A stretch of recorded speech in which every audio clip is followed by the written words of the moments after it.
जय हिंद साथियों। स्वागत है आपका हमारे YouTube channel path to excel में। साथियों, आज हम लोग जुलाई 2024 में जितनी भी स्कीम्स और जितनी भी इनिशिएटिव्स लिए गए हैं सेंट्रल गवर्नमेंट या स्टेट गवर्नमेंट द्वारा, उन सारी स्कीम्स और प्रोग्राम्स को, इनिशिएटिव्स को डिटेल में पढ़ेंगे और उनको एनालाइज करेंगे, क्योंकि एग्जाम पॉइंट ऑफ व्यू से स्कीम्स और इनिशिएटिव्स बहुत ही रेलेवेंट एरिया है हमारे एग्जाम में पूछे जाने के। तो इसलिए हम लोग इन पे खासा जोर देंगे और अच्छे तरीके से, बिल्कुल विस्तार से इनके बारे में पढ़ेंगे और एक एक चीज़ को नोट करेंगे। तो ज़्यादा वक्त ना ज़ाया करते हुए हम लोग देखते हैं अपनी स्कीम्स और इनिशिएटिव्स। पहली स्कीम जो हम लोग पढ़ेंगे साथियों, वो है स्मार्ट सिटी मिशन।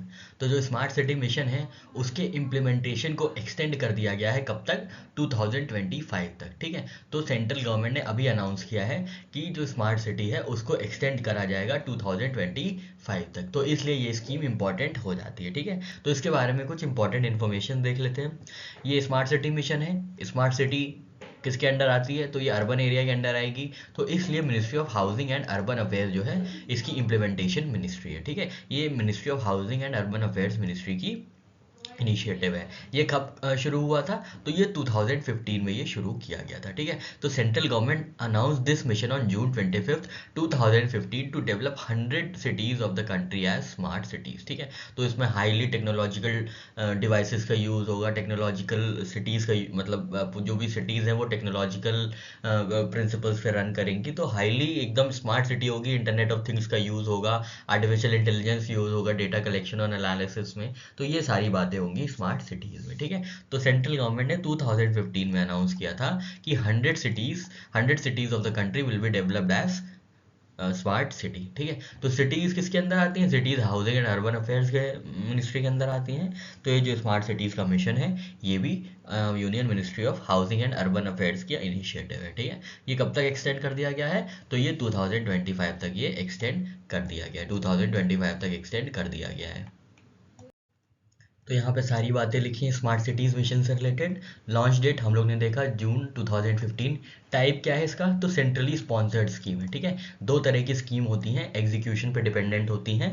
एक सेंट्रल सेक्टर की स्कीम, ठीक है, सेंट्रल सेक्टर की स्कीम, जिसमें पूरी स्कीम का जो इम्प्लीमेंटेशन का फंड है वो पूरा खर्च वहन किया जाता है सेंट्रल गवर्नमेंट द्वारा। ठीक है। तो ये सेंट्रल सेक्टर की स्कीम हो जाती है। और जब जो स्कीम है उसकी इम्प्लीमेंटेशन का खर्चा दोनों सरकारें, मतलब राज्य सरकार और सेंट्रल गवर्नमेंट, केंद्र सरकार, दोनों मिलकर वहन करती हैं, तब उसको सेंट्रली स्पॉन्सर्ड स्कीम कहते हैं। तो यहाँ पे ये क्या मतलब है? मतलब कुछ पैसा राज्य सरकार को देना पड़ेगा और कुछ पैसा जो है केंद्र सरकार को देना पड़ेगा इस स्कीम के इम्प्लीमेंटेशन में। ठीक है।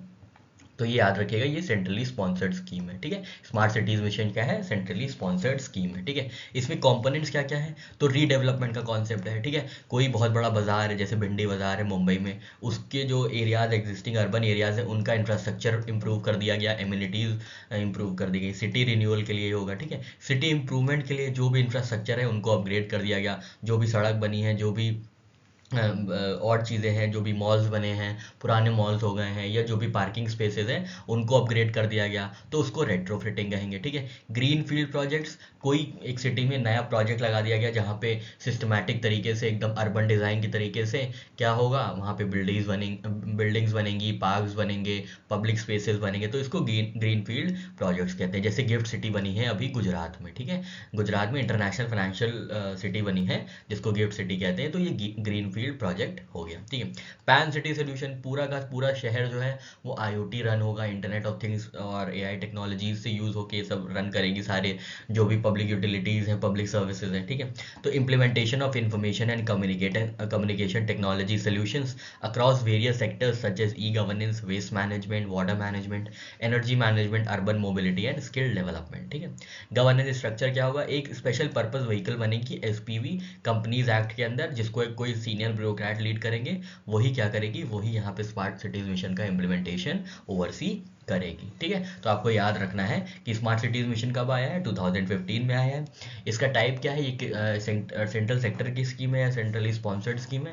तो याद रखना है सेंट्रली स्पॉन्सर्ड स्कीम है। इसके कंपोनेंट्स क्या क्या हैं? तो redevelopment, retrofitting, green field projects और पैन सिटी सोल्यूशन इसके कंपोनेंट हैं। ठीक है। हमने देखा था अभी ये कौन से मिनिस्ट्री इसको इम्प्लीमेंट कर रही है? तो ministry of housing and urban affairs इस स्कीम को इम्प्लीमेंट कर रही है। ठीक है। गवर्नेंस स्ट्रक्चर क्या है इनका? To enhance effectiveness a new governance model was adopted, जो कि क्या था कैसा था, तो special purpose vehicle SPV form होता है मिनिस्ट्री ऑफ कंपनीज एक्ट 2013 के अंदर, जिसको हेड करते हैं सीनियर ब्यूरोक्रेट, जो कि पूरी इम्प्लीमेंटेशन को ओवरसी करते हैं। ठीक है, तो यहाँ पे हमारे स्मार्ट सिटीज मिशन की सारी जानकारियाँ पूरी हो गई। बढ़ते हैं हम लोग नेक्स्ट स्कीम की तरफ।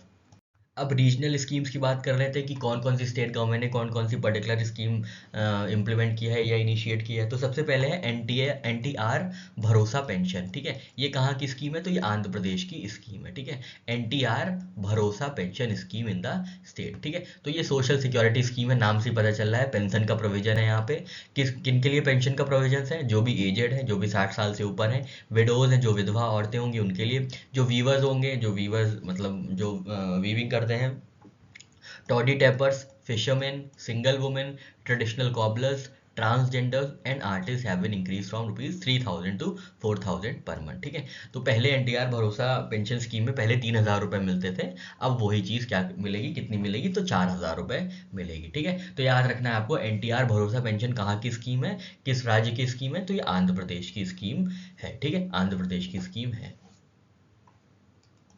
नेक्स्ट प्रोग्राम है भगवत गीता का कोर्स लॉन्च किया गया है इग्नू में। ठीक है, Indira Gandhi national open university में क्या हुआ है, MA programme in Bhagavad Gita को लॉन्च किया गया है for the academic session 24-25। The course will commence in July 2024 and will be offered through open and distance learning. ठीक है, तो अगर आप भगवत गीता में एमए करना चाहते हैं तो आप आराम से यहाँ इग्नू से एमए करके भगवत गीता के बारे में और जानकारी ले सकते हैं। एकदम गूढ़ अध्ययन कर सकते हैं आप। भगवत गीता आप जानते हैं बहुत ही फिलोसफिकल, बहुत ही वॉरफेयर और बहुत मल्टी डायमेंशनल एस्पेक्ट्स हैं भगवत गीता में, जिसको आपको एक बार पढ़ना चाहिए। ठीक है, नहीं पढ़ा है तो आप यहाँ पे पढ़ सकते हैं, एमए प्रोग्राम आप एनरोल हो सकते हैं, आपका ज़्यादा टाइम भी नहीं जाएगा क्योंकि ओपन एंड डिस्टेंस लर्निंग है ये जो भी ऑफर हो रहा है कोर्स, तो आप आराम से अपने सेल्फ पेस्ड स्टाइल में इसको देख सकते हैं। ठीक है, तो अगर मौका मिले तो आप ज़रूर ये भगवत गीता का जो एमए प्रोग्राम है इसको ज्वाइन कीजिएगा। ठीक है, नेक्स्ट इनिशिएटिव है केरला का कौन सा, पचा थुरुटू इनिशिएटिव। पचा थुरुटू इनिशिएटिव ये क्या है, यहाँ पे छोटे छोटे ग्रीन आइलैंड्स को डेवलप किए जाएंगे। ठीक है,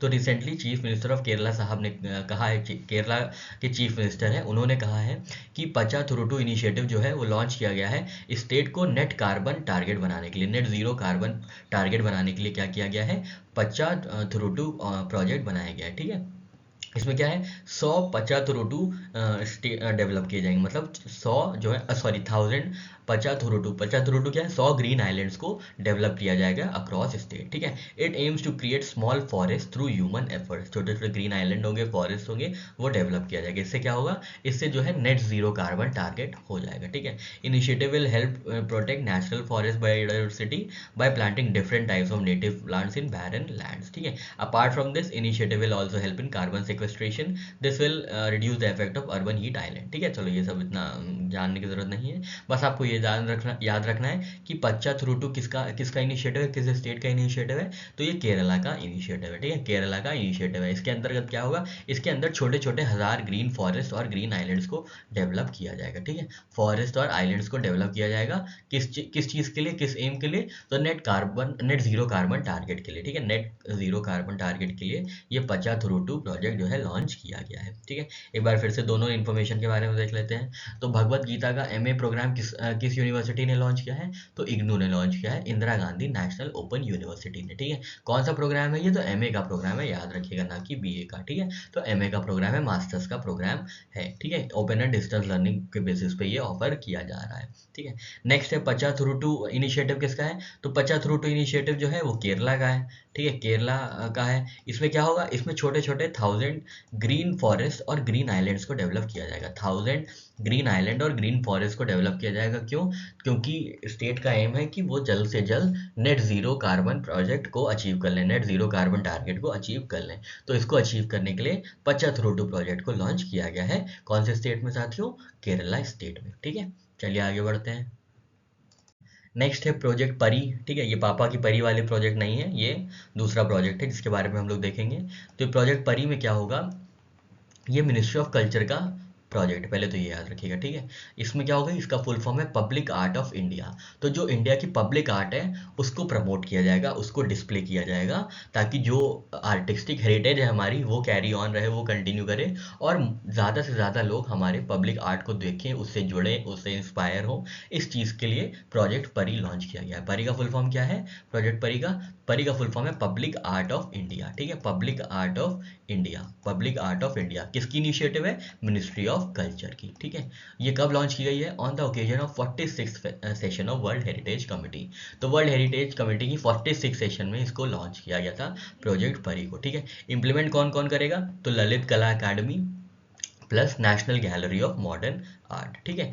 और इसका ऑब्जेक्टिव क्या है, the objective is to bring forth public art that draws inspiration from thousand of years of artistic heritage while incorporating modern themes and techniques. तो जो हमारी आर्टिस्टिक हेरिटेज है, सालों साल पुरानी जो आर्टिस्टिक हेरिटेज है, उनको मॉडर्न थीम्स और मॉडर्न टेक्निक के साथ इनकॉर्पोरेट करके लोगों के सामने रखा जाए, पब्लिक के सामने रखा जाए, ताकि पब्लिक जो है वो इंस्पिरेशन ड्रॉ करे उनसे, और देखे कि हमारी जो आर्टिस्टिक हेरिटेज है कितनी रिच है, और मॉडर्न सिस्टम में भी, मॉडर्न टाइम में भी ये कितनी रेलेवेंट है, ठीक है। तो इसमें कौन कौन से पब्लिक आर्ट्स शो किए जाएंगे, तो थांका पेंटिंग है सबसे पहले, तो फाड़ पेंटिंग है राजस्थान की, ठीक है। ये आपको सारी चीज़ें याद रखनी है, क्योंकि ऐसे ही पूछा जाता है कि थांका पेंटिंग किस राज्य की है। Thangka painting is associated with which of the following state, आपको ऐसे क्वेश्चन पूछा जाता है, ठीक है। तो सबसे पहले जो पेंटिंग है, पेंटिंग जो इंक्लूड की गई है परी में, वो कौन सी पेंटिंग है, तो फाड़ पेंटिंग है। फाड़ पेंटिंग कहाँ की है, फाड़ पेंटिंग है राजस्थान की। उसके बाद है थांगका पेंटिंग। थांगका पेंटिंग कहाँ की है, सिक्किम और लद्दाख की, ठीक है। थांगा पेंटिंग बुद्धिस्ट पेंटिंग से एसोसिएटेड है, ठीक है। तो ये कहाँ पे है, ये प्रैक्टिस किए जाते हैं सिक्किम और लद्दाख में, ठीक है। उसके बाद मिनिएचर पेंटिंग है, छोटी छोटी पेंटिंग्स होती हैं, ठीक है, जो ओरिजिनल पेंटिंग की अराउंड 1/6 पैरामीटर्स पे बनाई जाती हैं, ठीक है। तो ये मिनिएचर पेंटिंग कहाँ की है, ये हिमाचल प्रदेश की है। गोंड आर्ट कहाँ की है, ये गोंड ट्राइब जो है मध्य प्रदेश में, उनकी आर्ट शोकेस करती है गोंड आर्ट मध्य प्रदेश में, ठीक है। उसके बाद तंजौर पेंटिंग, तंजौर कहाँ है, तंजौर तमिलनाडु में है, ठीक है। तो तंजौर पेंटिंग वहाँ की हो गई, यहाँ पे बहुत सोने चांदी का यूज़ होता है पेंटिंग्स में, ठीक है। एम्बेलिशमेंट उसमें गोल्ड काफ़ी यूज़ होता है तंजौर पेंटिंग में, ठीक है। कलमकारी, कलमकारी आंध्र प्रदेश की है, ठीक है। अल्पना आर्ट वेस्ट बंगाल की है। Cheriyal painting, Cheriyal scroll painting है जो कि तेलंगाना में प्रैक्टिस की जाती है। पिछवाई पेंटिंग राजस्थान में होती है। लांजिया सौरा कहाँ होती है, उड़ीसा में होती है। पट्टा चित्र कहाँ होती है, पट्टा चित्र वेस्ट बंगाल में प्रैक्टिस की जाती है। बानी ठानी पेंटिंग कहाँ की है, राजस्थान की है, ठीक है। ये इंडिया के जिन्होंने बनाई थी, निहाल सिंह साहब जो पेंटर थे, उनको इंडियन पिकासो भी कहा जाता है। बनी ठानी पेंटिंग जो है, इनको ये भी कहा जाता है कि ये इंडियन मोनालिसा है, ठीक है। इंडियन मोनालिसा कौन है, तो बनी ठानी पेंटिंग को इंडियन मोनालिसा का जो है दर्जा प्राप्त हुआ है, ठीक है। वर्ली पेंटिंग कहाँ की है, वर्ली पेंटिंग है महाराष्ट्र की। पिथौरा आर्ट कहाँ की है, ये गुजरात की है। आयपन कहाँ की है, ये उत्तराखंड की है। केरला की म्यूरल पेंटिंग, और अल्पना आर्ट जो त्रिपुरा की है, ठीक है। अल्पना आर्ट वेस्ट बंगाल में भी होती है, और अल्पना आर्ट त्रिपुरा में भी प्रैक्टिस की जाती है, ठीक है। तो परी के अंदर क्या क्या होगा, इन सारी पेंटिंग्स का, इन सारी आर्टिस्टिक हेरिटेज का क्या किया जाएगा, इनकॉर्पोरेट किया जाएगा मॉडर्न थीम्स और मॉडर्न टेक्निक से, और शोकेस किया जाएगा पब्लिक के सामने, ताकि पब्लिक अवेयर हो सके, कॉन्शियस हो सके कि हमारी जो आर्टिस्टिक आर्ट है, जो भी आर्टिस्टिक हेरिटेज है हमारी, वो कितनी रिच है, और उससे वो इंस्पायर हो सकते हैं, ठीक है। उससे वो अपने जानने में, लोगों को जिनको लगता है कि आर्ट मर रही है, आर्ट इज डेड, तो उनको उस चीज़ को ये एक रिवाइवल करेगी, आर्ट रिवाइवल होगी ऐसे शोकेसेस से, ठीक है। तो आपको याद रखना है, प्रोजेक्ट परी के अंदर क्या है, पब्लिक आर्ट ऑफ इंडिया को डिस्प्ले किया जाएगा। इसको कौन इम्प्लीमेंट करेगा, तो इम्प्लीमेंट करेगा ललित कला academy, national gallery of modern art के साथ मिलके। कौन सी मिनिस्ट्री इन्वॉल्व है, तो मिनिस्ट्री ऑफ कल्चर इसमें इन्वॉल्व है, मिनिस्ट्री ऑफ कल्चर इसमें इन्वॉल्व है, ठीक है। और इसमें कौन कौन से प्रोजेक्ट्स होंगे, तो Phad painting, Thangka painting, miniature painting, Gond art, Tanjore painting, Kalamkari, Alpana art, Pichwai painting, Lanjia Saura, Bani Thani painting, Warli painting, Pithora art, Aipan art, Kerala mural painting और अल्पना आर्ट जैसी चीज़ें इन्वॉल्व होंगी इसमें, ठीक है। तो आपको ये तो डेफिनेटली ही याद रखना है, ये आर्ट एंड कल्चर का इंपॉर्टेंट सेक्शन है, और ये आपको करंट अफेयर्स का सेक्शन है, ये याद रखना है, ठीक है। चलिए बढ़ते हैं आगे।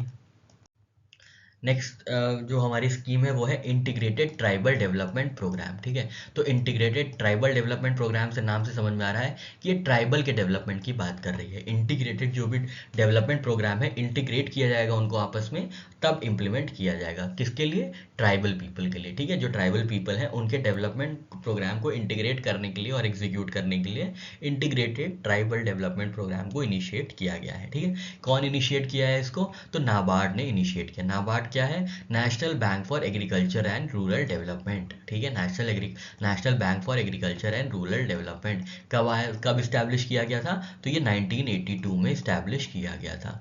ठीक है, तो इन्होंने लॉन्च किया है इंटीग्रेटेड ट्राइबल डेवलपमेंट प्रोग्राम इन कुलतपुजा ग्राम पंचायत। ठीक है, ये कुलतपुजा ग्राम पंचायत कहाँ है? तो ये कुलत्तुपुजा ग्राम पंचायत जो है केरला में है। ठीक है, environmental organization Thanel will be implementing agency of the project which aim to transform the livelihoods of tribal families over the next 5 years। तो ट्राइबल फैमिलीज की जो जीवन यापन का तरीका है, जो जीविकोपार्जन के लिए करते हैं ट्राइबल फैमिलीज, उनकी ट्रांसफॉर्म करेगी, उसको क्वालिटेटिव बनाएगी, ताकि क्या है, जो भी ट्राइबल फैमिलीज हैं उनको आराम से इंटीग्रेट हो सके सोसाइटी में, उनका डेवलपमेंट हो सके, वो कहीं पिछड़ ना जाए हमारे मॉडर्न डेवलपमेंट फ्रूट से।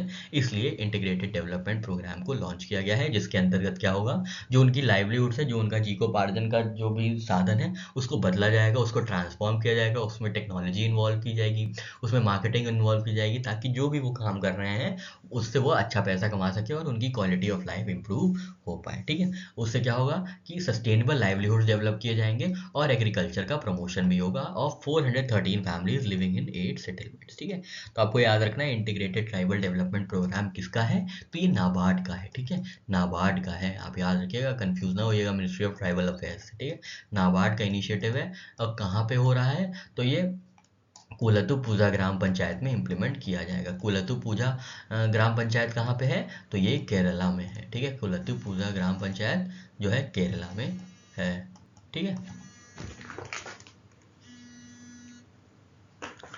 ठीक है, तो आपको याद रखना है इंटीग्रेटेड ट्राइबल डेवलपमेंट प्रोग्राम कहाँ है?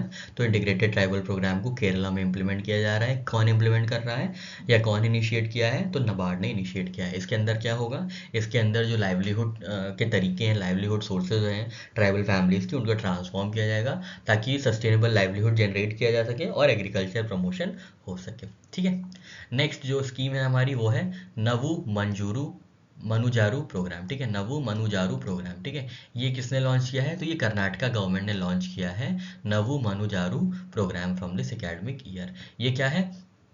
ये इससे क्या होगा? इसमें होगा माफ कीजिएगा, इसमें डिस्कशंस होंगे कि कैसे जो एजुकेशनल पॉलिसीज़ हैं उनको इम्प्लीमेंट किया जाए। ठीक है, तो स्टेट की जो state development of educational research and training है, ये इम्प्लीमेंटिंग अथॉरिटी है इस प्रोग्राम की। ठीक है, implementation of this programme will involve discussion and dialogue for 2 hours per week. ठीक है, इसमें डिस्कशन होंगे, डायलॉग्स होंगे, और ये क्या है? It has been implemented in all government aided and unaided primary and high schools in the state. तो जो छोटे बच्चे हैं, मतलब प्राइमरी स्कूल्स में है, हाई स्कूल्स में हैं, उनके साथ डायलॉग और डिस्कशन होगा, ताकि जो उनकी एस्पिरेशंस हैं, उनकी नीड्स को समझा जा सके, उनकी एस्पिरेशंस को समझा जा सके, उनकी पैडागॉजी स्ट्रक्चर में चेंज लाया जा सके, ताकि उनको जो भी पढ़ाया जा रहा है, जो भी स्किल प्रोवाइड की जा रही है, जो भी एकेडमिक सेशंस उनको प्रोवाइड किए जा रहे हैं, वो रेलिवेंट हो और इंडस्ट्री के स्टैंडर्ड्स के अनुसार हो। ऐसा नहीं कि वो पढ़ा रहे हैं जो रेलिवेंट ही नहीं है। ठीक है, तो ये प्रोग्राम आया है कर्नाटका गवर्नमेंट की तरफ से। इससे क्या होगा? इसमें स्टेट डिपार्टमेंट जो है एजुकेशनल रिसर्च एंड ट्रेनिंग का, वो डायलॉग और डिस्कशन कंडक्ट करेगा सारे गवर्नमेंट स्कूल्स में, एडेड स्कूल्स में और unaided primary and high schools में, ताकि जो पेडागॉजिकल स्ट्रक्चर है, जो टीचिंग डिलीवरी सिस्टम है, उसको चेंज किया जा सके और ऐसा किया जा सके कि स्टूडेंट को बेनिफिट हो, स्टूडेंट्स की एक्चुअल लर्निंग हो। ऐसा ना हो कि सिर्फ बस रोट लर्निंग हो, रट्टाफिकेशन हो, उनको समझ में आए, उनकी कॉन्सेप्ट बिल्डिंग हो, उनकी एप्लीकेशन कैपेबिलिटी जो है वो डेवलप हो।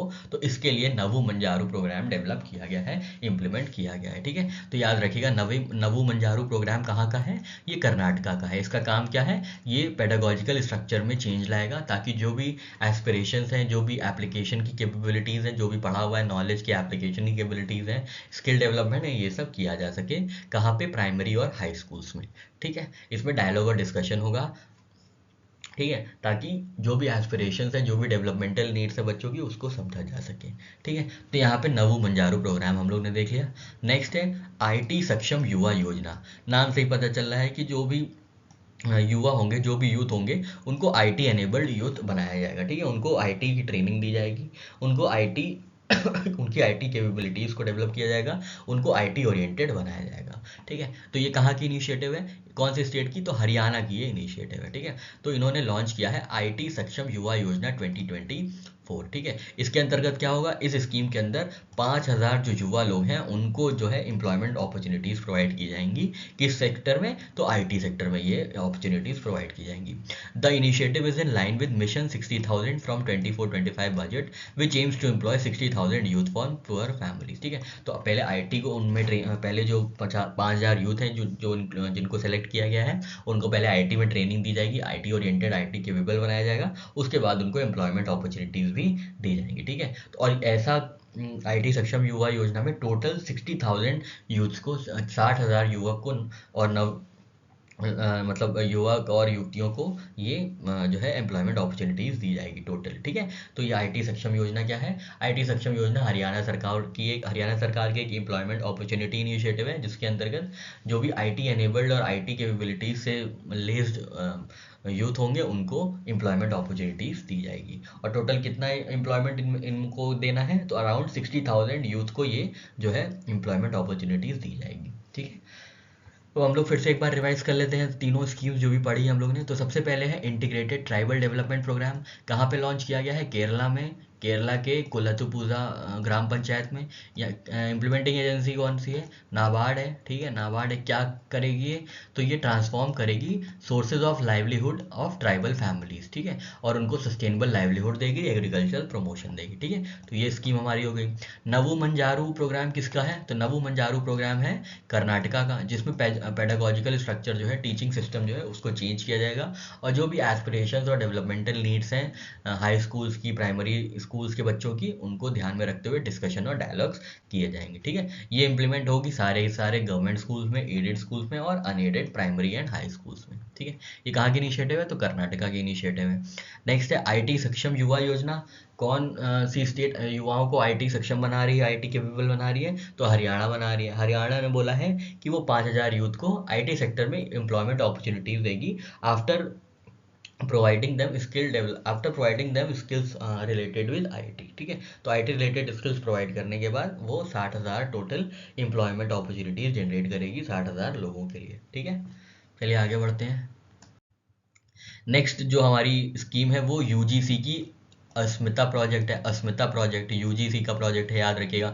आपसे पूछा जाएगा अस्मिता प्रोजेक्ट किसका है, तो याद रखना है यूजीसी का अस्मिता प्रोजेक्ट है। ठीक है, ये लॉन्च किया गया है हायर एजुकेशन सेक्रेटरी संजय मूर्ति साहब ने, और ये जॉइंट एफर्ट है यूजीसी का और भारतीय भाषा समिति का। ठीक है, भारतीय भाषा समिति का। और इस अस्मिता प्रोजेक्ट का एम क्या है, इंडियन लैंग्वेजेस को प्रमोट करना। ठीक है, देखिए हम लोग जनरली क्या होता है, सिर्फ इंग्लिश को तवज्जो देते हैं सबसे ज़्यादा, उसके बाद हिंदी को तवज्जो देते हैं, जिसकी वजह से जो हमारी इंडियन लैंग्वेजेस हैं, केरला मलयालम हो गई, तेलुगु हो गई, ठीक है, भोजपुरी हो गई, या राजस्थानी हो गई, नेपाली हो गई, और ट्राइबल लैंग्वेजेस हो गई, मैथिली हो गई, ये सब जो हैं, ठीक है, मैथिली हो गई, डोंगरी हो गई, ये सब भाषाएं जो हैं बहुत ही बैकफुट पे हैं, बहुत ही अंडर डेवलप्ड हैं, इनके प्रमोशन के लिए ज़्यादा काम नहीं हुआ है। तो इसी काम को बढ़ाने के लिए, इसी इंडियन लैंग्वेजेस को प्रमोट करने के लिए क्या हुआ है कि अस्मिता प्रोजेक्ट को लॉन्च किया गया है। ठीक है, तो इसमें क्या है, इसमें है 1,000 बुक्स जो है हर भाषा में, हर 22 स्केड्यूल लैंग्वेजेस जो है, इसके 22 स्केड्यूल लैंग्वेजेस हैं।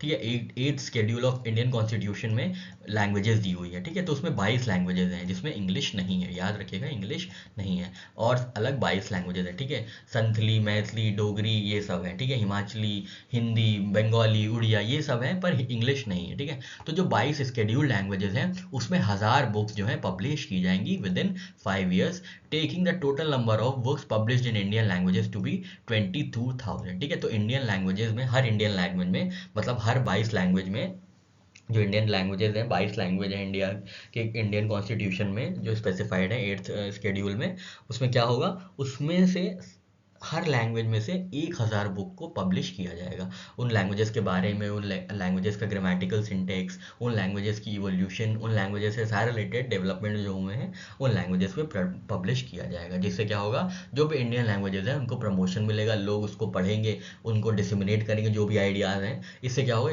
इससे इंडियन लैंग्वेजेस का प्रमोशन होगा, जो अभी तक थोड़ा सा नेग्लेक्टेड फील करती रही है। ठीक है, क्योंकि अभी तक जनरली इंग्लिश को ही प्रमोशन मिला है और उसके बाद थोड़ा बहुत हिंदी को। ठीक है, हालांकि इंग्लिश जो है सबसे ज़्यादा डोमिनेट करता है। इवन सुप्रीम कोर्ट और हाई कोर्ट की प्रोसीडिंग्स भी इंग्लिश में ही होती हैं, और सुप्रीम कोर्ट की तो सिर्फ इंग्लिश में ही हो सकती है, ऐसा कॉन्स्टिट्यूशन में लिखा है। ये जो सुप्रीम कोर्ट की प्रोसीडिंग अगर किसी को इंग्लिश नहीं आती है तो वो सुप्रीम कोर्ट के सामने बताइए प्लीड ही नहीं कर सकता है, ये तो ज़्यादती है। ठीक है, चलिए खैर अब क्या किया जाए, जो सिस्टम है तो है। ठीक है, और 13 nodal universities have been identified along with member universities from different regions to lead this project. तो कुछ कुछ यूनिवर्सिटीज इसमें इन्वॉल्व होंगी और वो लीड करेंगी, जैसे उड़ीसा यूनिवर्सिटी हो गई या कोई तेलुगु यूनिवर्सिटी हो गई, तो वो तेलुगु लैंग्वेज को तेलुगु लैंग्वेजेस के बारे में जितनी बुक्स लिखनी चाहिए लिखेंगे। ठीक है, तेलुगु लैंग्वेज से रिलेटेड जो भी इनपुट्स हैं वो प्रोवाइड करेंगे।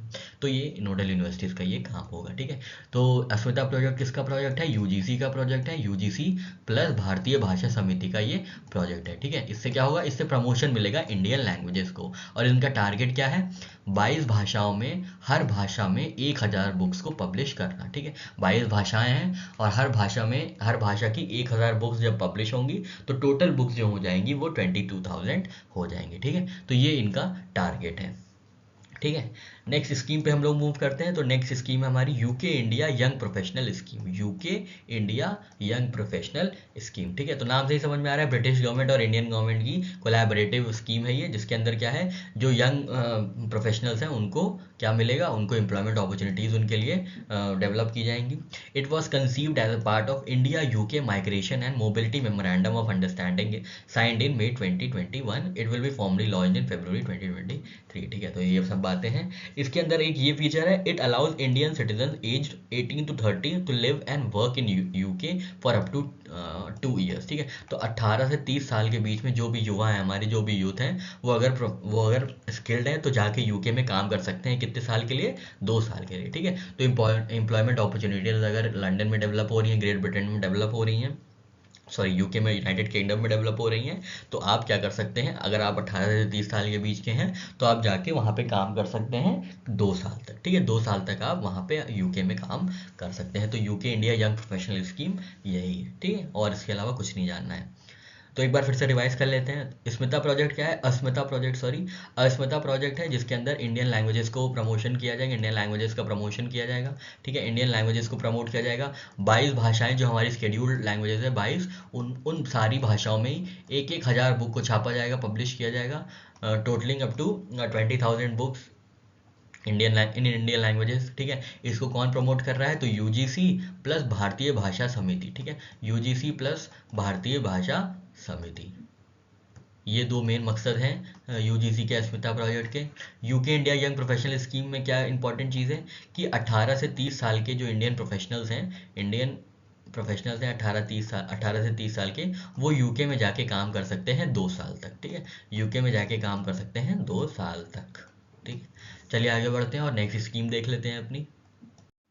नेक्स्ट स्कीम है कीर्ति प्रोग्राम। ठीक है, कीर्ति प्रोग्राम क्या है, Khelo India rising talent identification programme. ठीक है, तो जो भी हमारे खेल में जो भी टैलेंट है उनको आइडेंटिफाई करने के लिए, उनको डेवलप करने के लिए, उनको प्रमोट करने के लिए कीर्ति प्रोग्राम लॉन्च किया गया है। ठीक है, तो ये कीर्ति का सेकेंड फेज है, याद रखिएगा। ठीक है, कीर्ति का सेकेंड फेज है।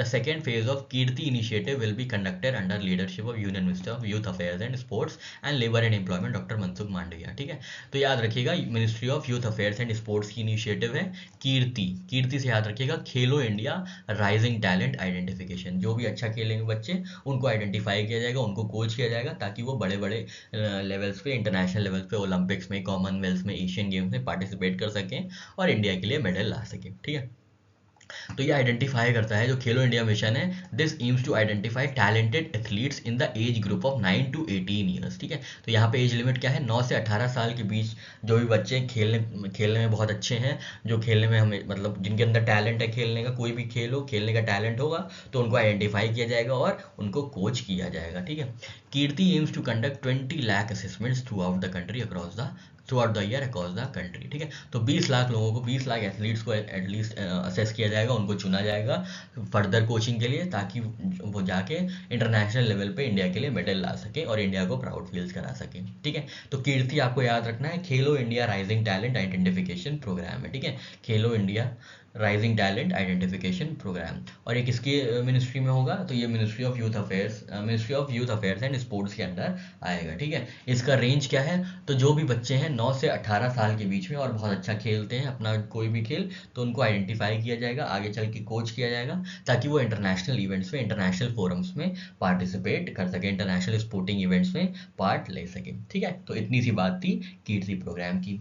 नेक्स्ट जो हमारी स्कीम है वो है श्रमिक बसेरा योजना। ठीक है, श्रमिक बसेरा योजना ये किसकी स्कीम है, तो ये गुजरात गवर्नमेंट की स्कीम है। ठीक है, तो इससे नाम ही से पता चल रहा है श्रमिक बसेरा। श्रमिक क्या होते हैं, वर्कर्स होते हैं। बसेरा क्या होता है, हाउस होल्ड ड्वेलिंग्स होती हैं। ठीक है, टेम्परेरी हाउसिंग फैसिलिटीज होती हैं। ठीक है, इसके अंदर क्या हुआ है, इसके अंदर temporary housing facilities will be provided to individuals specially workers who are facing financial instability. ठीक है, तो कोई भी वर्कर है वो फाइनेंशियल इंस्टेबिलिटी से डील कर रहे हैं, मान लीजिए उनकी जॉब चली गई है, प्रोजेक्ट उनका बंद हो गया है, तो जो भी ऐसे श्रमिक है, ऐसे वर्कर्स हैं, उनको टेम्परेरी हाउसिंग फैसिलिटीज प्रोवाइड किया जाएगा गुजरात स्टेट गवर्नमेंट की तरफ से। ठीक है, तो गुजरात में क्या होगा, ये 17 रेजिडेंशियल स्ट्रक्चर्स बिल्ड किए जाएंगे। कहाँ कहाँ पे, अहमदाबाद में, गांधीनगर में, वडोदरा में और राजकोट में, to provide housing facilities to construction workers and other workers. ठीक है, तो कंस्ट्रक्शन वर्कर्स सबसे ज़्यादा जो है वल्नरेबल होते हैं जॉब लॉस को लेकर, तो उनके लिए टेम्परेरी हाउसिंग फैसिलिटीज प्रोवाइड की जाएंगी श्रमिक बसेरा योजना के अंतर्गत। और ये कहाँ होगा, तो ये गुजरात गवर्नमेंट ने लॉन्च किया है, जिसमें 4 सिटीज़ में रेजिडेंशियल यूनिट्स को डेवलप किया जाएगा। कहाँ कहाँ पे, अहमदाबाद में, गुजरात में, वडोदरा में और राजकोट में। ठीक है, तो श्रमिक बसेरा योजना जो है गुजरात स्टेट गवर्नमेंट की स्कीम है।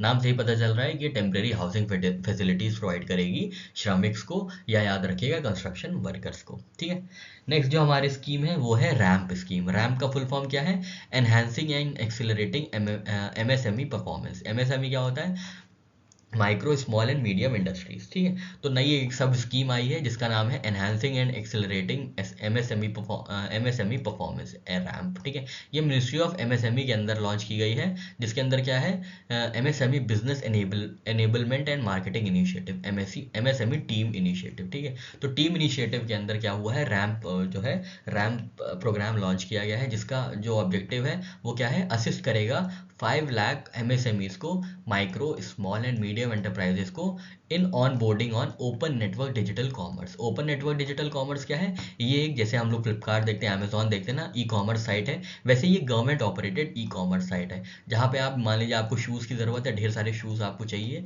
किसी टेंडर के अंतर्गत, तो आप अगर शूज़ डालेंगे तो बहुत ढेर सारे गवर्नमेंट के भी और प्राइवेट एंटिटीज़ भी आ जाएंगे, और गवर्नमेंट भी इससे प्रोक्योर कर सकती है। ठीक है, मान लीजिए गवर्नमेंट को चॉक्स और डस्टर्स चाहिए स्कूल के लिए, तो वो चॉक्स एंड डस्टर्स यहाँ से प्रोक्योर कर सकती है एमएसएमई से। ठीक है, तो गवर्नमेंट प्रोक्योरमेंट का ये प्लेटफॉर्म है ओपन नेटवर्क डिजिटल कॉमर्स। तो क्या होगा इसमें, इसके अंतर्गत जो छोटे छोटे इंटरप्राइजेज हैं, छोटे छोटे उद्योग हैं, उनको इस प्लेटफॉर्म पे लाया जाएगा, ताकि उनकी मार्केटेबिलिटी बढ़ पाए उनके प्रोडक्ट्स की। ठीक है, तो उनकी प्रोडक्ट्स कैसे मार्केटेबिलिटी बढ़ेगी, अगर कोई बहुत छोटी सी एंटरप्राइज है, छोटा सा उद्योग है, और वो अचार बनाता है, और भारत सरकार जैसे अभी G20 ऑर्गेनाइज किया था भारत सरकार ने, और वहाँ पे उनके जो भी गेस्ट हैं उनको अचार खिलाना था, और तो कोई छोटा सा उद्योग होगा, कोई छोटा सा कंपनी होगी जो अचार बनाती होगी, तो गवर्नमेंट जो है, गवर्नमेंट ऑफ इंडिया वहाँ से ONDC के माध्यम से, ओपन नेटवर्क डिजिटल कॉमर्स के माध्यम से उनसे अचार प्रोक्योर कर सकती है। इससे क्या होगा, इससे छोटे छोटे जो उद्योग हैं उनको एक बढ़ावा मिलेगा, उनको प्रमोशन मिलेगा, और एक बार गवर्नमेंट ने प्रोक्योर कर लिया तो उनका नाम भी हो जाएगा,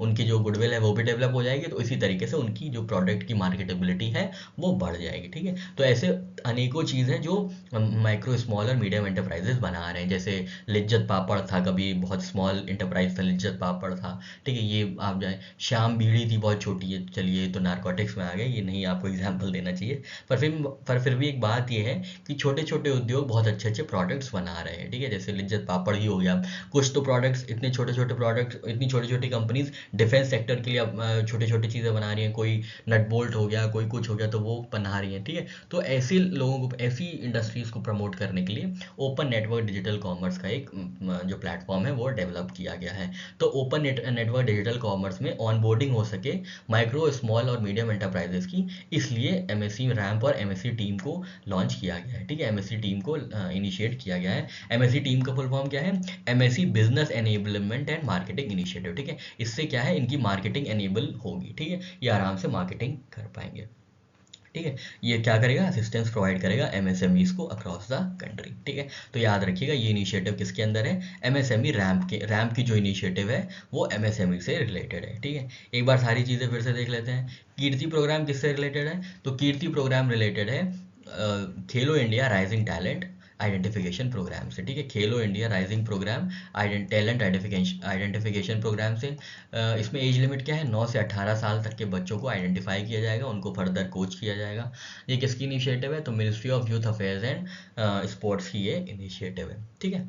नेक्स्ट है श्रमिक बसेरा योजना। श्रमिक बसेरा नाम से ही समझ में आ रहा है, कंस्ट्रक्शन वर्कर्स के लिए टेम्परेरी हाउसिंग फैसिलिटीज़ को डेवलप किया जाएगा। कौन से स्टेट ने किया है ये? तो गुजरात स्टेट ने ये किया है, ठीक है। गुजरात स्टेट ने किया है, और 4 जगहों पे टेम्परेरी हाउसिंग फैसिलिटीज़ को डेवलप किया जाएगा। कौन कौन सी वो फैसिलिटी, कौन कौन सी सिटीज़ हैं? वो गांधीनगर है, वडोदरा है और राजकोट है, ठीक है।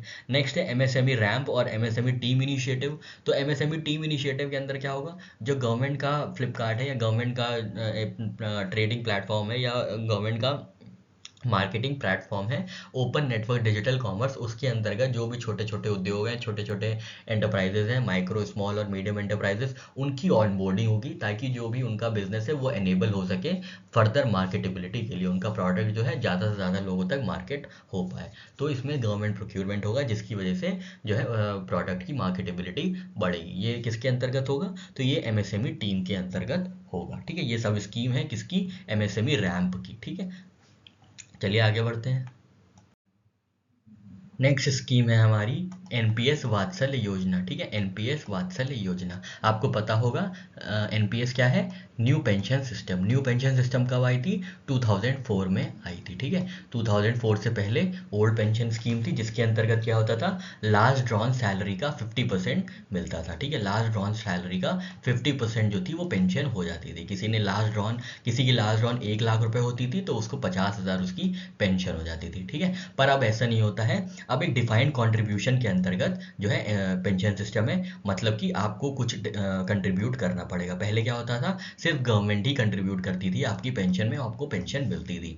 अब क्या होता है? अब आपको भी कंट्रीब्यूट करना होता है उतना ही, जितना मान लीजिए आप 5% कंट्रीब्यूट कर रहे हैं अपनी पेंशन में, तो उतना ही 5% जो है गवर्नमेंट भी कंट्रीब्यूट करेगी, इक्वल कंट्रीब्यूशन। तो ये 10% आपको क्या हो जाएगा? मतलब इकट्ठा होते होते होते 60 ईयर्स जब आपकी सर्विस हो जाएगी उसके बाद से मिलने लगेगा आपको पैसा पेंशन के तौर पे, ठीक है। तो इसमें क्या होता है? इसमें आपको भी डिफाइंड कंट्रीब्यूशन, मतलब डिफाइंड कंट्रीब्यूट करना होता है अपनी पेंशन में, साथ ही साथ सरकार भी इक्वल अमाउंट में कंट्रीब्यूट करती है, ठीक है। जो ओल्ड पेंशन स्कीम थी उसमें सिर्फ गवर्नमेंट कंट्रीब्यूट करती थी, आपको अपनी सैलरी से कुछ नहीं कटवाना होता था, ठीक है। तो ये एनपीएस और ओल्ड पेंशन स्कीम की थोड़ी सी ब्रीफ ओवरव्यू था। यहाँ पे देख लेते हैं क्या बात है इसमें एनपीएस वात्सल्य योजना में।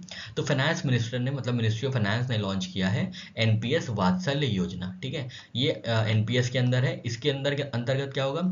जो भी पेरेंट्स हैं, जो भी अभिभावक हैं और या जो भी गार्जियंस हैं, can open an account for their minor children. Minor children, कोई भी 18 साल से कम उम्र का बच्चा है, उसके लिए वो क्या कर सकते हैं? एक अकाउंट खोल सकते हैं and contribute towards their retirement savings. तो अपनी रिटायरमेंट सेविंग्स उसमें होल्ड कर सकते हैं, ठीक है। और ये जो अमाउंट है ये अक्यूमुलेट होता रहेगा जब तक बच्चा 18 साल का नहीं है। जब 18 साल का है, हो जाएगा बच्चा, तो उसको स्टैंडर्ड एनपीएस अकाउंट में ट्रांसफर कर दिया जाएगा, ठीक है। Scheme operates in the same manner as existing NPS. तो ये एनपीएस वात्सल्य योजना क्या है? बस किसी छोटे बच्चा है, कोई 18 साल से कम का बच्चा है आपके घर में, और उसके लिए अकाउंट खुलवा के जो भी अपना रिटायरमेंट प्लान है आप वहाँ उस रिटायरमेंट सेविंग्स वहाँ पे प्लान कर सकते हैं। तो इसी के लिए एनपीएस वात्सल्य योजना है, ठीक है।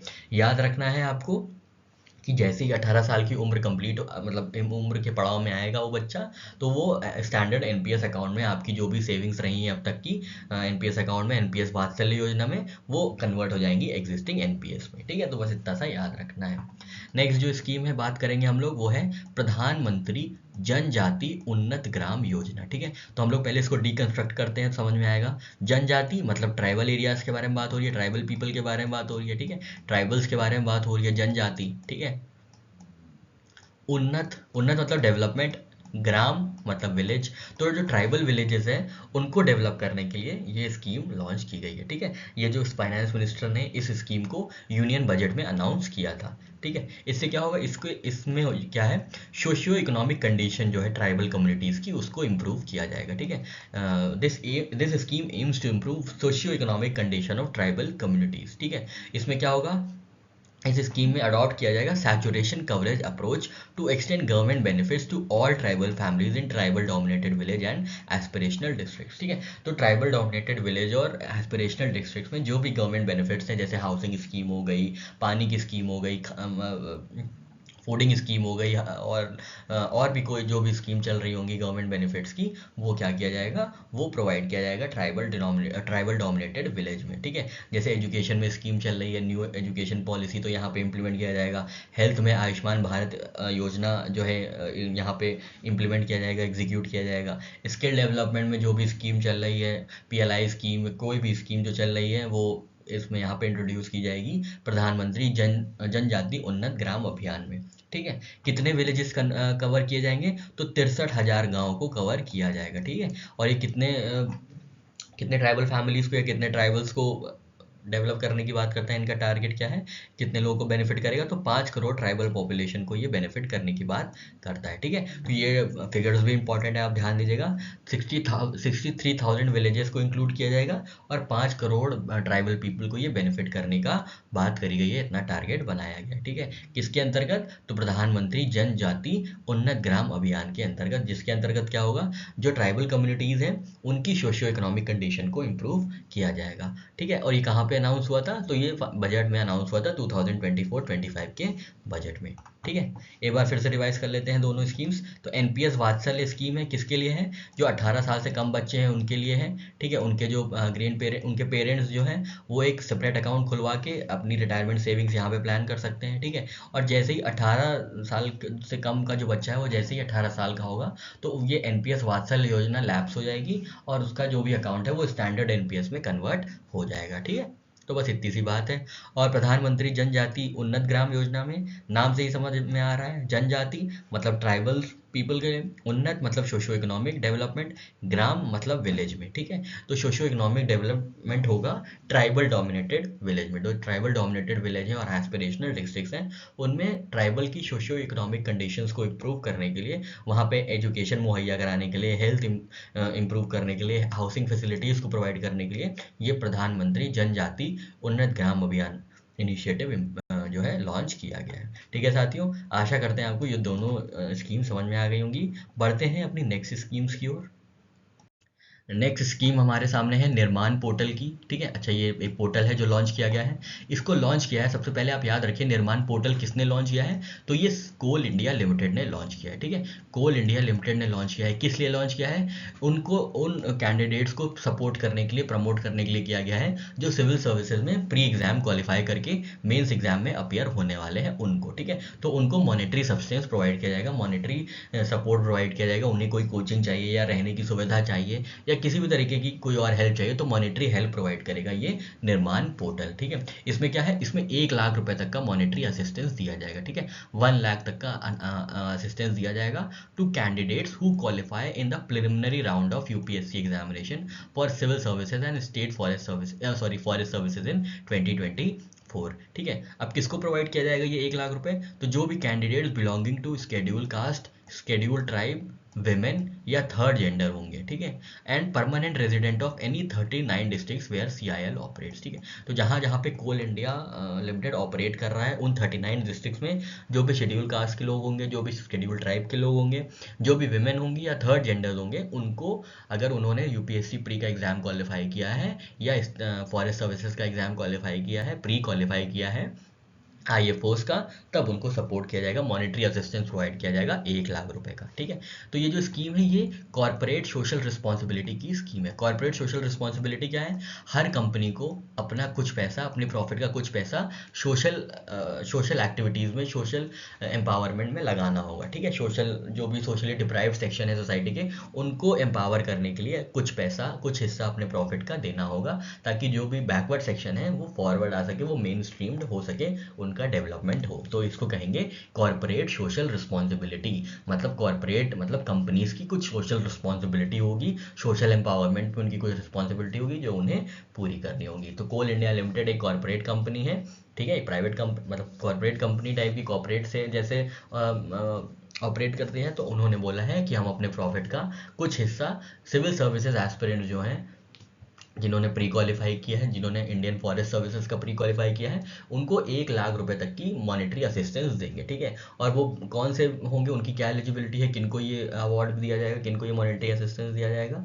तो जो भी उन 39 डिस्ट्रिक्ट्स में आते हैं, जो भी SCs, STs, वुमेन और थर्ड जेंडर उन 39 सिटीज़ में आते हैं जहाँ पे कोल इंडिया ऑपरेट करता है, वहाँ पे निर्माण पोर्टल जो है असिस्टेंस प्रोवाइड करेगा 1 लाख रुपए तक का। ठीक है, तो आपको याद रखना है निर्माण पोर्टल लॉन्च किसने किया है? तो निर्माण पोर्टल लॉन्च किया है ministry of coal India limited ने। ये CSR स्कीम है। इसके अंतर्गत क्या है? इसके अंतर्गत जो है excellent initiative to reward candidates of national civil services examination mains.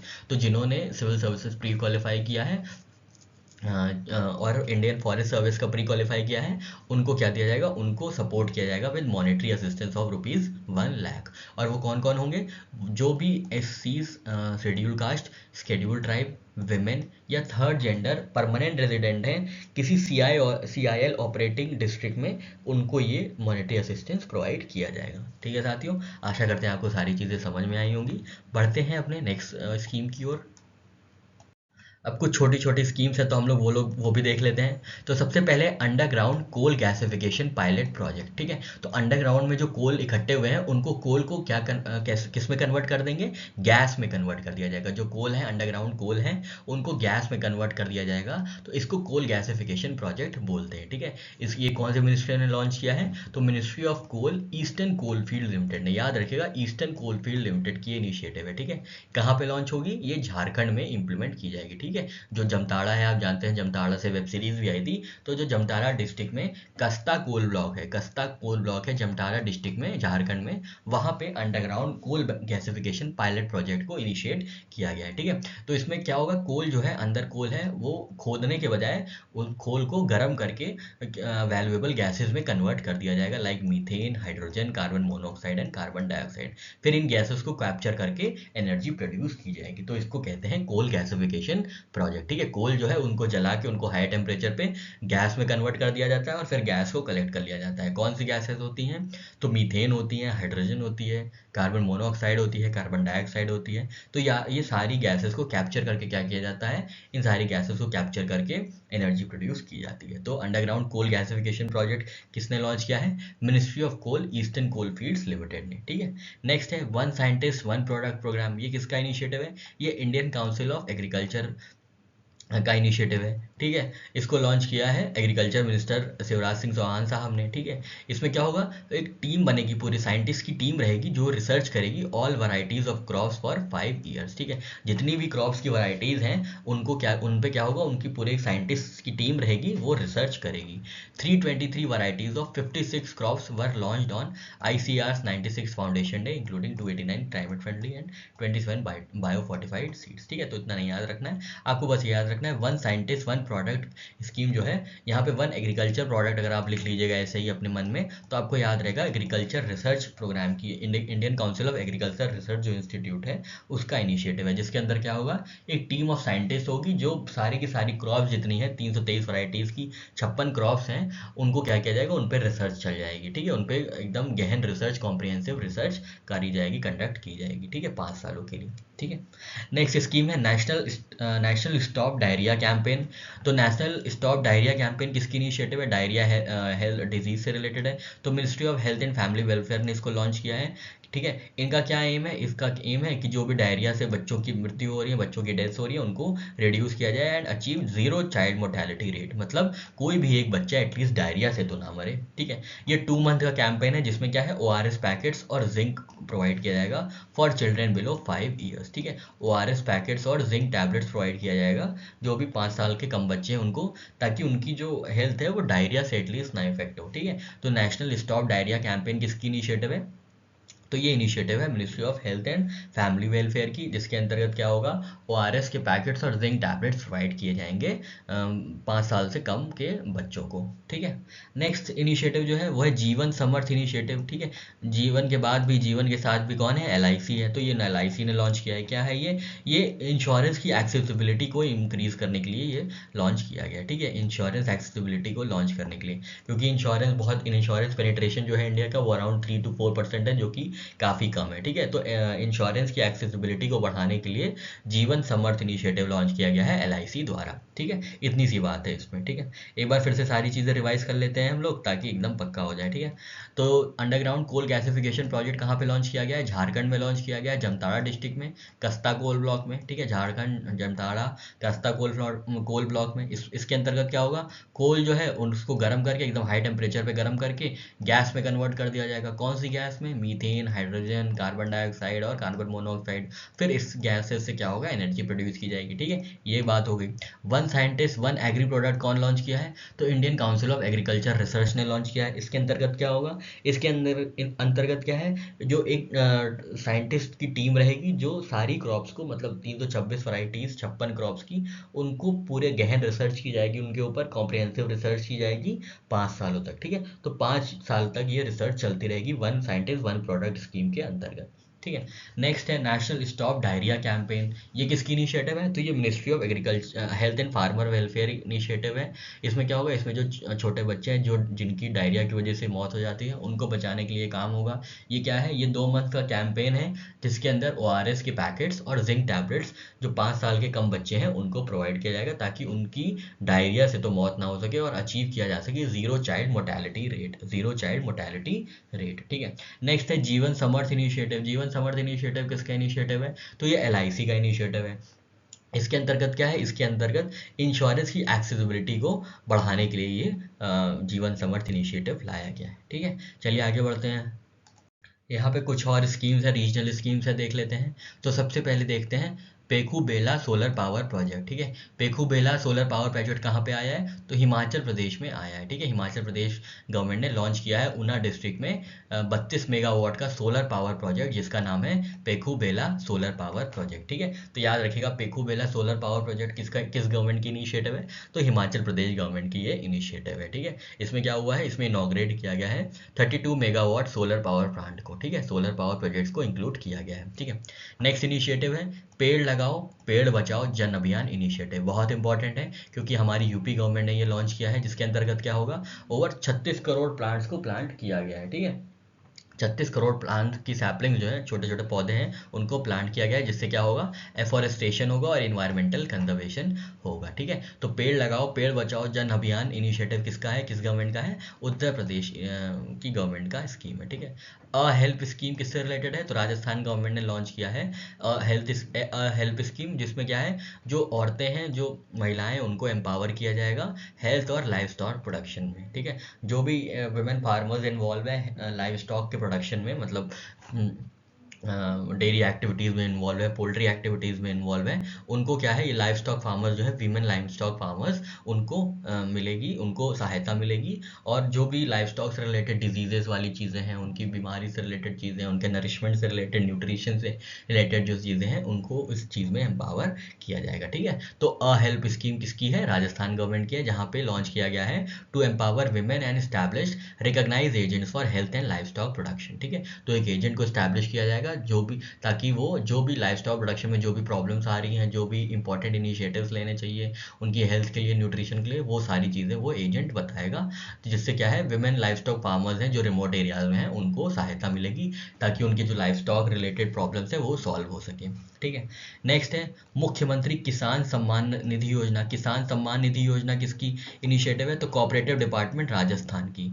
इसमें क्या होगा, इसमें 2,000 रुपये जो है फार्मर्स को दिए जाएंगे, किसानों को दिए जाएंगे 3 इंस्टॉलमेंट्स में, जो कि राजस्थान की जोग्राफिकल कंडीशन से रिलेटेड होंगे। ठीक है, तो राजस्थान के गांव में जो जो भी फार्मर्स होंगे उनको 2,000 तक की राशि का जो है सपोर्ट किया जाएगा। जैसे प्रधानमंत्री किसान सम्मान योजना में 6,000 रुपये 3 इंस्टॉलमेंट्स में आते हैं, 2,000 करके हर चौथे महीने पे। ठीक है, तो वैसे ही 2,000 रुपये यहाँ पे 3 इंस्टॉलमेंट्स में दिए जाएंगे राजस्थान गवर्नमेंट की तरफ से, कोऑपरेटिव डेवलपमेंट की डिपार्टमेंट की तरफ से। ठीक है, तो मुख्यमंत्री किसान सम्मान निधि योजना किसकी इनिशिएटिव है? तो ये राजस्थान गवर्नमेंट की इनिशिएटिव है। ठीक है, नेक्स्ट है मुख्यमंत्री माझी लड़की बहन स्कीम। ठीक है, मुख्यमंत्री माझी लड़की बहन स्कीम किसकी इनिशिएटिव है? तो ये महाराष्ट्र की इनिशिएटिव है। ठीक है, इसमें क्या है, इसमें मंथली अलाउंस दिया जाएगा 1,500 रुपये तक का टू पुअर वीमेन एजेड 21 से 60। तो 21 से 60 साल के जो बीच की औरतें होंगी, महिलाएं होंगी, उनको 1,500 रुपये का सपोर्ट किया जाएगा। किस इनिशिएटिव के अंदर? मुख्यमंत्री माझी लड़की बहन स्कीम। ठीक है, मुख्यमंत्री माझी लड़की बहन स्कीम। ठीक है, ये ministry of women and development Maharashtra सरकार की ये पहल है, महाराष्ट्र सरकार की इनिशिएटिव है। महाराष्ट्र सरकार की एक और इनिशिएटिव है जिसका नाम है लड़का भाव स्कीम। ठीक है, यहाँ पे महिलाओं को क्या दिया जा रहा है? मंथली अलाउंस दिया जा रहा है मुख्यमंत्री माझी लड़की बहन स्कीम में। और लड़का भाव स्कीम में क्या किया जा रहा है? इनको जॉब ट्रेनिंग और स्टाइपेंड दिया जा रहा है। ठीक है, for unemployed male youth aged between 18 to 35। ठीक है, तो 18 साल से 35 साल के बीच के जो युवक हैं, मेल हैं, जो मेल यूथ है, अनएम्प्लॉयड मेल यूथ है, उनको ट्रेनिंग दी जा रही है और स्टाइपेंड दिया जा रहा है ताकि उनकी स्किल डेवलप हो पाए और वो आराम से आगे कुछ अपने लाइवलीहुड अपॉर्चुनिटीज़ को सर्च कर सके। ठीक है, तो ये लड़का भाव स्कीम कहाँ की इनिशिएटिव है? भाव से आप समझ ही जाएंगे, ये महाराष्ट्र की इनिशिएटिव है। ठीक है, और ये जॉब ट्रेनिंग और स्टाइपेंड स्कीम है for unemployed male youth aged 18 to 35। ठीक है, नेक्स्ट जो है फिर से एक बार रिवाइज कर लेते हैं सारी स्कीम्स ना, तो सही रहेगा। ठीक है, पेखू बेला सोलर पावर प्रोजेक्ट कहाँ पे आया है? तो ये 32 मेगावाट का सोलर पावर प्रोजेक्ट है हिमाचल प्रदेश में। पेड़ लगाओ पेड़ बचाओ जन अभियान किसकी इनिशिएटिव है? तो ये उत्तर प्रदेश की इनिशिएटिव है, जिसके अंतर्गत 36 करोड़ पौधों को लगाया गया है। ठीक है, 36 करोड़ पौधों को लगाया गया है ताकि एफॉरेस्टेशन और एनवायरमेंट कंजर्वेशन हो सके।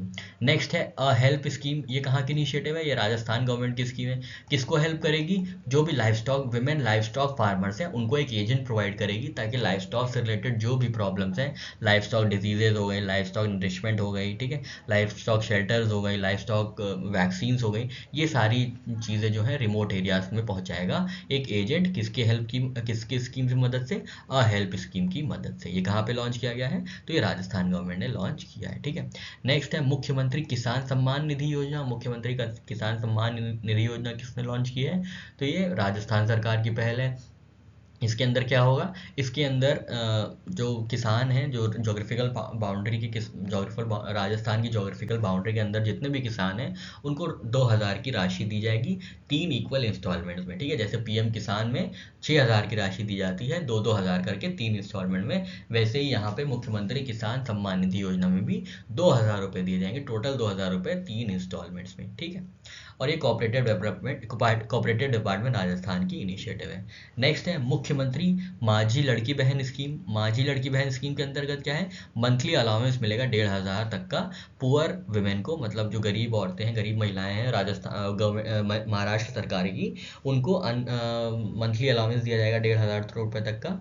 किन औरतों को, किन महिलाओं को? जिनकी उम्र 21 से 60 साल के बीच है, जिनकी उम्र 21 से 60 साल के बीच है उनको ये अनएम्प्लॉयमेंट या मंथली अलाउंस दिया जाएगा। ठीक है, लड़कों के लिए कौन सी स्कीम लॉन्च की है महाराष्ट्र गवर्नमेंट ने? तो अनएम्प्लॉयड मेल के लिए लड़का भाव स्कीम के लिए जो वहाँ पे अनएम्प्लॉयड मेल यूथ हैं उनको जॉब ट्रेनिंग और स्टाइपेंड स्कीम से प्रोवाइड की जाएगा, मतलब जॉब ट्रेनिंग और स्टाइपेंड मिलेगा। ठीक है, जॉब के लिए ट्रेनिंग दी जाएगी और साथ ही साथ स्टाइपेंड भी दिया जाएगा। उनकी लिमिट क्या है, एज लिमिट क्या है? तो 18 से 35 साल के जो अनएम्प्लॉयड मेल यूथ है उनको ये सर्विसेज प्रोवाइड की जाएंगी। ठीक है, चलिए आगे बढ़ते हैं और शायद एक लास्ट और प्रोग्राम बचा है उसको देख लेते हैं, फिर हमारा स्कीम का जो सेक्शन है वो ख़त्म हो जाएगा।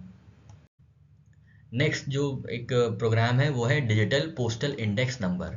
तो जो पोस्टल इंडेक्स नंबर है उसको डिजिटल प्रोवाइड किया जाएगा, जिसका नाम होगा DG pin, digital postal index number. तो पोस्टल से समझ में आ रहा है किसका इनिशिएटिव होगा, डिपार्टमेंट ऑफ पोस्ट का, ठीक है। तो इसका बीटा वर्जन लॉन्च हुआ है डीजी पिन का, ठीक है। तो इससे क्या होगा, ये geo coded addressing system develop करेगा, ठीक है। Geo coded addressing system India में डेवलप करेगा। It aims to develop national addressing grid, ठीक है। एक ग्रिड पूरी डेवलप की जाएगी जहाँ पे सारे डिजिटल जो है डिजिटली स्टोर किए जाएंगे, ठीक है। इससे क्या होगा, इससे जो है citizen centric delivery of services जो है सिंप्लीफाई हो जाएंगी, ठीक है। तो डिपार्टमेंट ऑफ पोस्ट ने डेवलप किया है इसको, किसके साथ कोलैबोरेट किया है, आईआईटी हैदराबाद के साथ। ये बहुत इंपॉर्टेंट है, याद रखिएगा, क्योंकि ग्रे एरिया यही है, जनरली कंफ्यूजन यहीं से डेवलप होगा, ठीक है। डीजी पिन के बारे में तो आप बता ही लेंगे कि ministry of department of post की इनिशिएटिव है, पर किसके साथ ये मिलकर कोलैबोरेट करके बनाया गया है, तो आपको ये याद रखना है कि आईआईटी हैदराबाद के साथ मिलकर ये कोलैबोरेट करके ये आईआईटी हैदराबाद के साथ ये डीजी पिन जो है डेवलप किया गया है, ठीक है, डिजिटल पोस्टल इंडेक्स नंबर।